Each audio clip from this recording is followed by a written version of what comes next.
안녕하세요. 읽어주는 말씀입니다. 오늘 읽어드릴 말씀은 영적 친교 교재 4장 5순절입니다. 읽어드릴 범위는 13번에서 33번까지입니다. 그때의 경건한 유대인이 천하 각국으로부터 와서 예루살렘에 우거하였다. 흩어져 사는 동안 유대인들은 사람이 사는 세계 도처에 분산되어 있었는데 바로 이 유랑 생활 동안에 그들은 여러 언어를 배웠던 것이었다.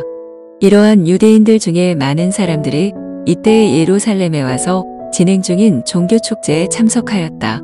알려진 모든 언어가 모인 사람들에 의해 다 나타났다. 이러한 언어의 다양성은 복음 선포에 큰 장애가 되었다. 그리하여 하나님께서는 이적적인 방법으로 사도들의 부족함을 채워주셨다. 성령께서는 그들 홀로로는 일생 동안에도 이룰 수 없었을 일을 그들을 위해 해주셨다. 사도들은 이제 그들이 위하여 수고하고 있는 사람들의 언어들을 정확하게 말하면서 널리 해외에까지 복음의 진리를 선포할 수 있었다. 이러한 초자연적인 선물은 세상에서 그들의 사명이 하늘의 인정을 받고 있다는 강력한 증거가 되었다. 이때로부터 제자들의 언어는 그들의 본국어로 말하든지 외국어로 말하든지 깨끗하고 간결하고 정확하였다. 이 소리가 남의 큰 무리가 모여 각각 자기의 방언으로 제자들의 말하는 것을 듣고 소동하여 다 놀라 기이히 여겨 이르되 보라, 이 말하는 사람이 다 갈릴리 사람이 아니냐. 우리가 우리 각 사람의 난 곳 방언으로 듣게 되는 것이 어찌미뇨. 제사장들과 관원들은 이 놀라운 현상을 보고 몹시 분노하였으나 백성들에게 폭행을 당할 것이 두려워 감히 그들의 악의를 실행하지 못하였다. 그들은 나사렛 사람을 사형에 처하였지만 지금 무식한 갈릴리 사람들인 그의 종들이 당시 통용되는 모든 언어로 그분의 생애와 봉사에 관한 이야기를 하고 있었다. 제자들의 그 신기한 능력을 어떤 자연적인 것으로 설명하기로 작정한 제사장들은 그들이 절기를 위하여 준비된 새의 술을 많이 마시고 취하였다고 선언하였다. 참석한 아주 무식한 사람들 가운데 더러는 이 말을 사실로 받아들였으나 더 총명한 사람들은 그 말이 거짓임을 알았다. 다른 언어를 아는 사람들은 제자들이 사용한 그 언어가 정확함을 증거하였다. 베드로는 제사장들의 비난에 대한 대답으로서 이 운동은 요엘의 예언의 직접적인 성취였음을 보여주었는데 그 예언 속에는 특별한 사업에 사람들을 적합하게 할 그러한 능력이 예고되어 있었다. 베드로는 이렇게 말했다. 유대인들과 예루살렘에 사는 모든 사람들아, 이 일을 너희로 알게 할 것이니 내 말에 귀를 기울이라. 때가 제3시니 너희 생각과 같이 이 사람들이 취한 것이 아니라 이는 곧 선지자 요엘로 말씀하신 것이니 일러스되 하나님이 가라사대 말세에 내가 내 영으로 모든 육체에게 부어주리니 너희의 자녀들은 예언할 것이요 너희의 젊은이들은 환상을 보고 너희의 늙은이들은 꿈을 꾸리라. 그때에 내가 내 영으로 내 남종과 여종들에게 부어주리니 저희가 예언할 것이요. 베드로는 분명하고도 힘있게 그리스도의 죽음과 부활을 다음과 같이 증거하였다. 이스라엘 사람들아, 이 말을 들으라. 너희도 아는 바에 하나님께서 나사렛 예수로 큰 권능과 기사와 표적을 너희 가운데서 베푸사 너희 앞에서 그를 증거하셨느니라. 너희가 법 없는 자들의 손을 빌어 못 박아 죽였으나 하나님께서 사망의 고통을 풀어 살리셨으니 이는 그가 사망에게 매여 있을 수 없었으니라. 베드로는 청중들의 편견이 매우 커서 이 문제에 대한 그의 말이 효과가 없으리라는 것을 알고 있었기 때문에 자기의 입장을 증거하기 위하여 그리스도의 가르치심을 인용하지 않았다. 그는 다음과 같이 선언하였다. 다윗이 저를 가리켜 가로되 내가 항상 내 앞에 계신 주를 배웠으며 나로 요동치 않게 하기 위하여 그가 내 우편에 계시도다. 이러므로 내 마음이 기뻐하였고 내 입술도 즐거워하였으며 육체는 희망에 거하리니 이는 내 영혼을 음부에 버리지 아니하시며 주의 거룩한 자로 썩음을 당치 않게 하실 것이미로다. 형제들아, 내가 조상 다윗에 대하여 담대히 말할 수 있노니 다윗이 죽어 장사되어 그 묘가 오늘까지 우리 중에 있도다. 그는 그리스도의 부활하심을 말하되 저가 음부에 버림이 되지 않고 육신이 썩음을 당하지 아니하시리라 하더니 이 예수를 하나님이 살리신지라 우리가 다 이 일의 증인이로다. 이 광경은 흥미진진하였다. 예수 안에 있는 진리를 증거하는 제자들의 말을 들으려고 각처로부터 오는 백성들을 보라. 그들은 밀려들어 성전에 운집하였다. 그곳에 있는 제사장들과 관원들은 여전히 악의로 찌푸린 얼굴을 하고 있었으며 그들의 마음은 여전히 그리스도에 대한 끊임없는 증오로 가득 차 있었고 그들의 손은 세상의 구주를 십자가에 못 박을 때 흘려진 피로 여전히 더럽혀져 있었다. 그들은 제자들이 압제와 살해의 위협으로 공포에 떨 것이라고 생각하였는데 오히려 제자들이 모든 공포를 초월하고 성령으로 충만하여 나사렛 예수의 신성을 능력 있게 선포하는 것을 발견하였다.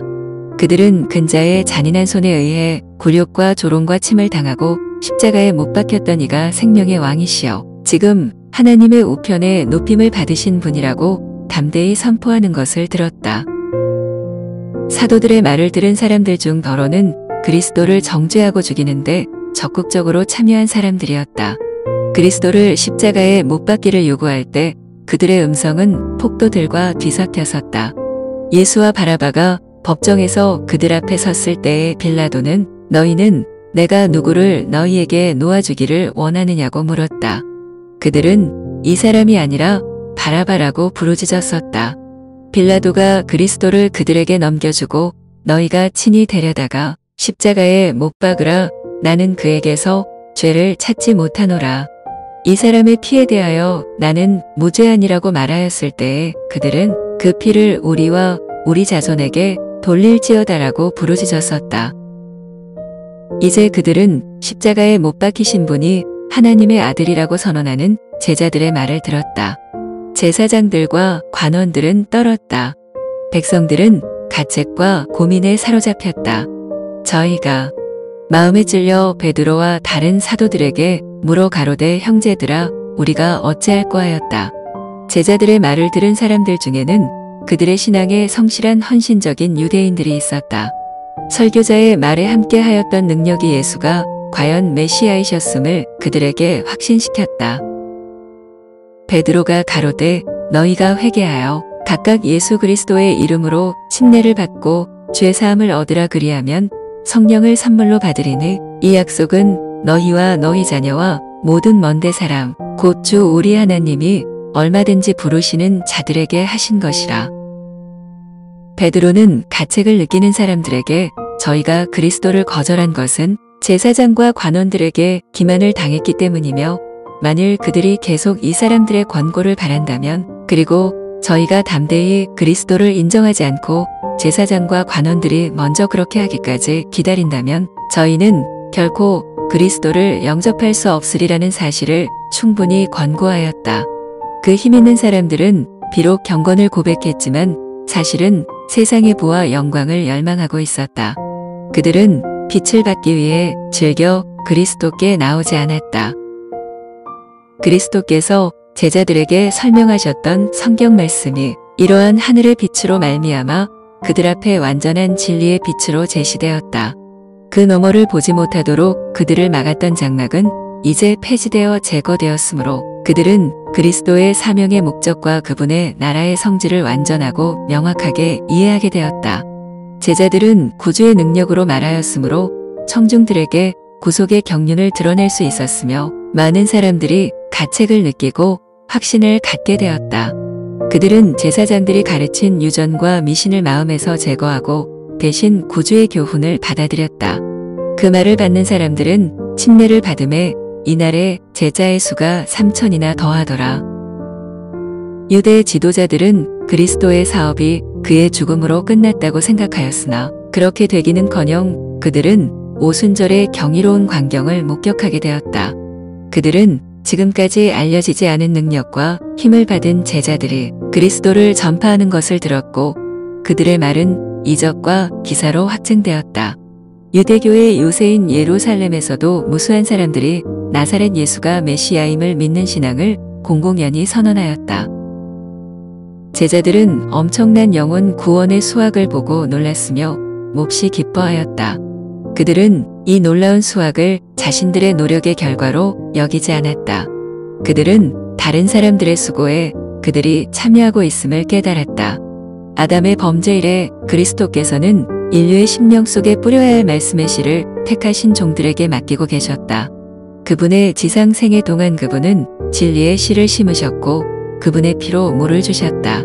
오순절에 일어난 회개는 그러한 파종의 결과로서 당신의 가르침의 권능을 나타내는 그리스도의 사업의 수확이었다. 비록 분명하고 설득력이 있다 해도 사도들의 논증만으로는 그 많은 증거를 거절하던 편견을 제거하지 못했을 것이다. 그러나 성령은 하나님의 능력으로 그 논증들이 신금을 울리게 하셨다. 사도들의 말은 전능자의 예리한 화살과도 같이 영광의 주를 거절하고 십자가에 못 박은 그들의 무서운 죄를 깨닫게 하였다. 그리스도의 훈련을 통하여 제자들은 성령의 필요를 느끼게 되었다. 성령의 가르치심을 힘입어 그들은 최종적인 자격을 얻어 필생의 사업을 향해 나아갔다. 이제는 더 이상 무식하지도 교양이 없지도 않았다.